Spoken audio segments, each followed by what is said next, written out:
Gagawa nga pala tayo ngayon ng lumpiang gulay na walang toge. Gawa lang siya sa repolyo at carrots na gulay. Pero syempre lalagyan natin siya ng quick melt cheese para mas masarap. Bago ang lahat, syempre hiwa-hiwain muna natin ang ating mga gulay. Pero bago natin hiwa-hiwain is babalatan natin. So ayan, nabalatan na natin kaya hiniwa-hiwa ko na siya ng parang pangpansit lang. Ayan, yung parang strips lang. Ang tawag dyan, kung di ako nagkakamali, is julienne. And then, syempre, ganun din ang gagawin natin sa ating repolyo. And then, syempre, pag nahiwa-hiwa na natin yan lahat, is mag-arrange na tayo. So, syempre, hiwain muna natin pala ang ating quick melt cheese. So, pwede namang hindi quick melt, kaya lang ito lang ang meron ako sa bahay. Kasi ito ang aming favorite, kasi madalas kaming gumawa ng pizza. Yung pizza hindi naman special, ganun. So, yun na. Depende na sa inyo kung gaano nyo kalaki yung cheese na gagamitin nyo. Sa akin, okay na yung ganyan kalaki. So, ayun na nga. Napaghiwalay-hulay ko na rin ang ating lumpia wrapper. Pero, syempre, optional lang naman to. Pero, mas masarap kung meron itlog. Isang piraso lang ang gamit ko. Naglagay lang ako ng mga pampalasa. Kasi dito natin ilalagay ang ating mga pampalasa.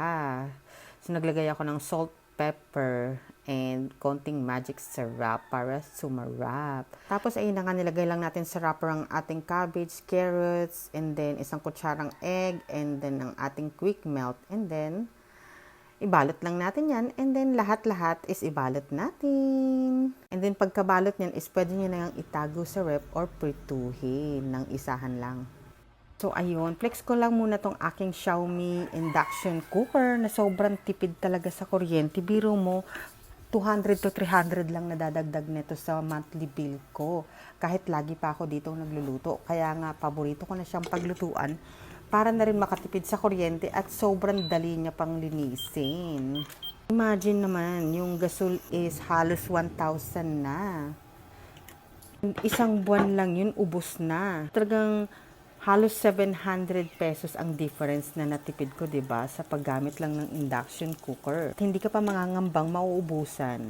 And then eto pang isa, itong aking parang strainer para pang strain ng mantika. Napakamura lang nito, nasa 24 pesos lang.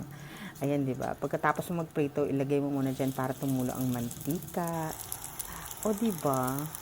Ang ganda. So, itong mga to ay ilalagay ko lang sa yellow basket if gusto nyo rin. Pero ayun na nga, mabalik tayo sa niluluto ko. Sobrang sarap na itong niluluto ko. Napaka-crunchy niya. And pwedeng-pwede sa mga nagda-diet and umiiwas sa karne. At umiiwas din sa carbs. Basta ang sarap niyang merienda, pero pwede rin siyang iulam. So, pero mas masarap siyang i-merienda. Pero pwede nga rin iulam. Ayan, tinikman ko siya ng walang sauce. Pero syempre, try din natin siya ng may sauce. So, kumuha lang tayo ng kahit anong mayo and ketchup. And then, mix lang natin. And then, pwede rin siya sa suka. So, ayan. Tikman na natin. Pero, for sure, masarap pa rin naman siya. Thank you for watching. Bye!